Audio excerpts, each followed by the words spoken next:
Planet Dolan.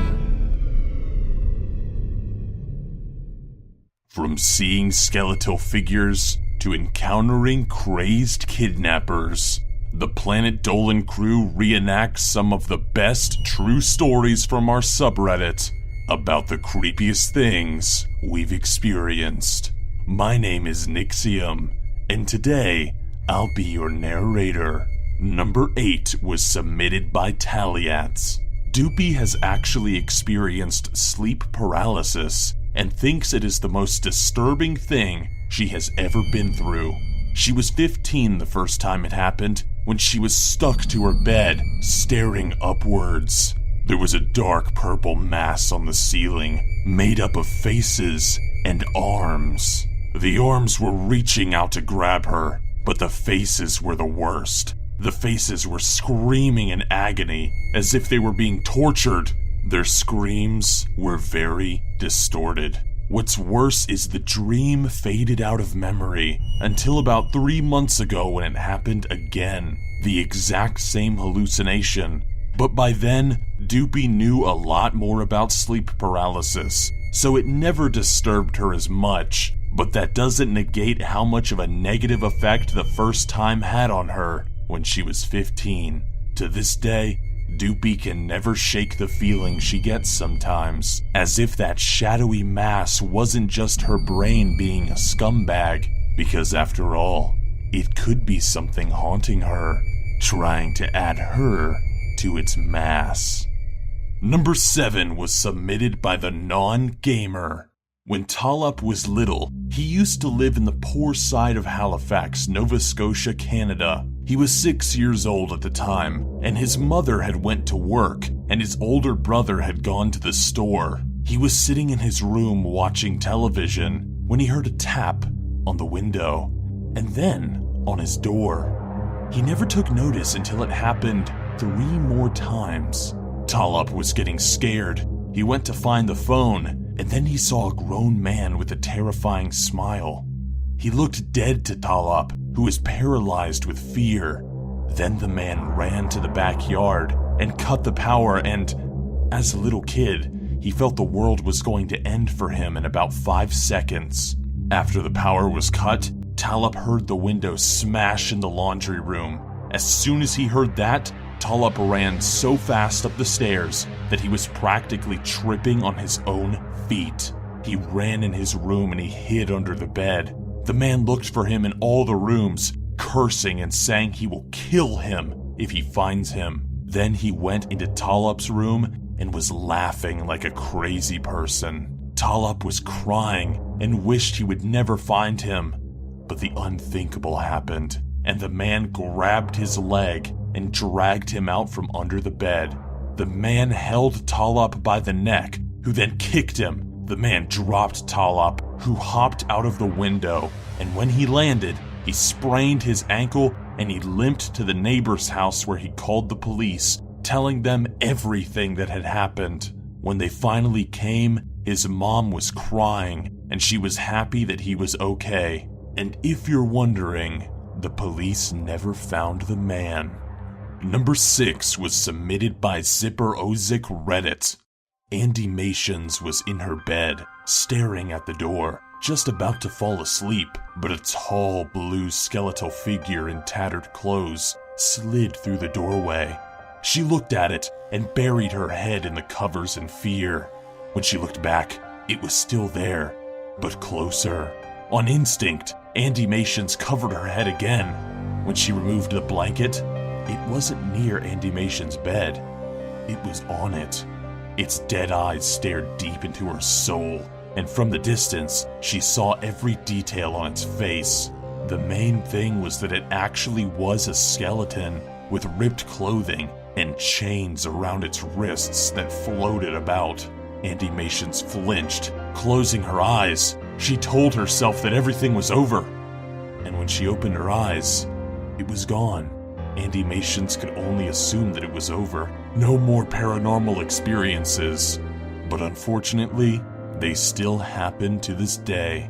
Number 5 was submitted by Alyssa Teeny 8386. Pringle was 6 or 7 when he lived in Texas and had his room right next to his mom and dad's. He always had nightmares about the man in the wall. One night, Pringle woke up screaming and then saw his dad in the doorway with a knife, but he was just staring at the wall. When Pringle looked over, he saw the man, who was very tall and all black with a weird crown or something on his head. After that, Pringle screamed and started crying. Then his dad walked into the kitchen and put the knife away. Then he went back to bed, so Pringle ran back into his room again, but the man was still there, standing by the closet.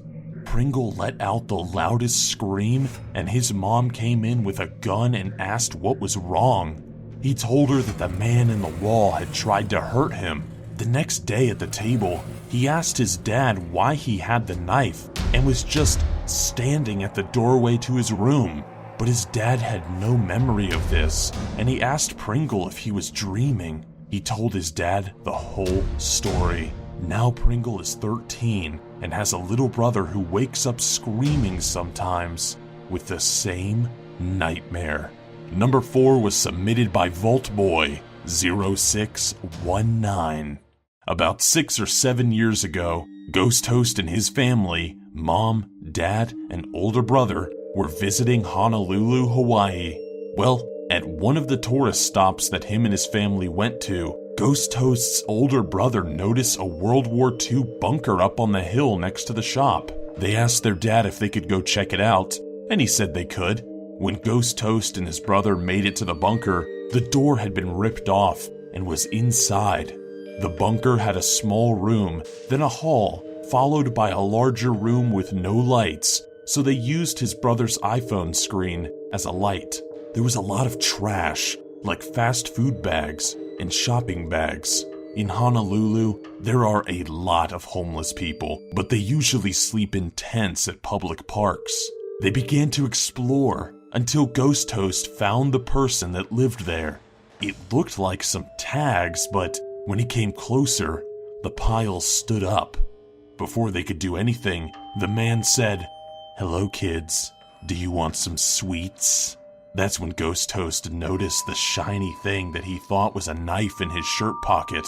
Ghost Host and his brother ran away as fast as they could out of that bunker. Before they could get out of the bunker though, Ghost Host slipped on some of the trash and saw that the homeless man was running after them. They both made it out of the bunker safe, except for a bruised knee when Ghost Host fell.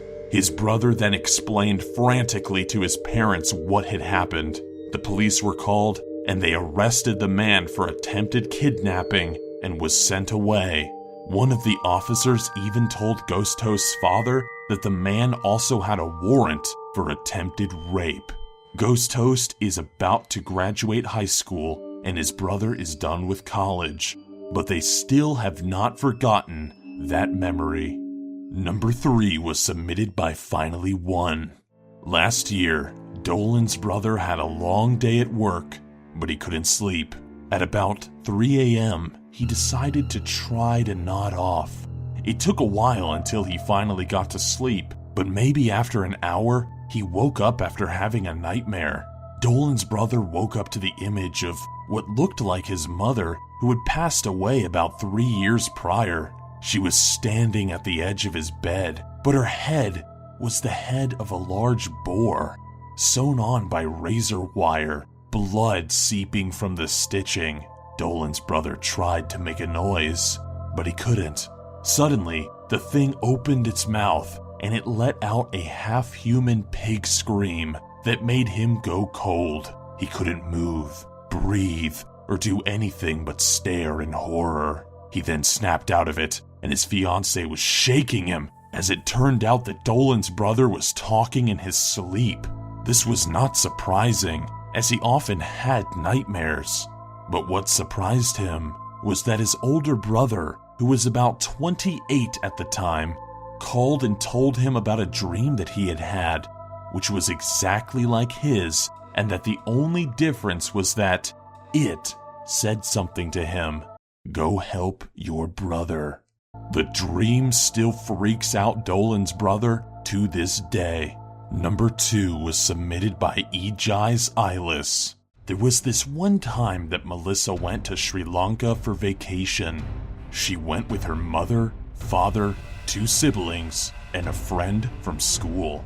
It was the first day, and she went to the beach with her mother for a walk. Since Melissa lived in the city her entire life, they were looking up at the sky since they could see galaxies and a ton of stars. It was really dark since it was a small island civilization. Then suddenly, Melissa felt something wet touch her middle, ring, and index fingers. As she jumped, she looked to her left since that's where she felt the mysterious touching. Melissa looked at the bush beside her and saw a pair of glowing eyes looking at her for a split second before running away. She never saw it again and still has no idea what it was. And number 1 was submitted by me. About a year after I got out of high school, I was with a lady friend one evening, telling her about the experiences I had had on a recent vacation in Europe.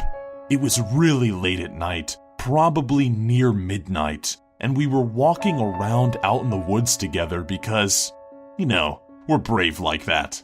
Well, it began to rain in the middle of our talk, so we decided to take shelter in an abandoned house in the forest to avoid getting wet. Well, we went inside, and let's just say that getting out of the rain wasn't the only thing on our minds. But suddenly, we heard a noise deeper in the house. We froze, and suddenly, from out of the shadows, an old man stepped forward with a long beard and looking like the purest definition of a hobo. And he just stared at us. He didn't say anything. He didn't move. He just stared at us as we stood there, and he never moved from the hallway. After a brief standoff, me and the lady friend just slowly backed up and we made our way out of the house, quickly making our way back to my car and getting the hell out of there. And then we went home and banked. To this day, we both still refer to that hobo as the old man. Alright, so a huge thanks to the folks over at our Planet Dolan subreddit for submitting these stories. But we have another question for you. What is the creepiest thing you have ever experienced while on vacation? Let us know in the Reddit page linked below, and you might be featured in a future countdown. See ya!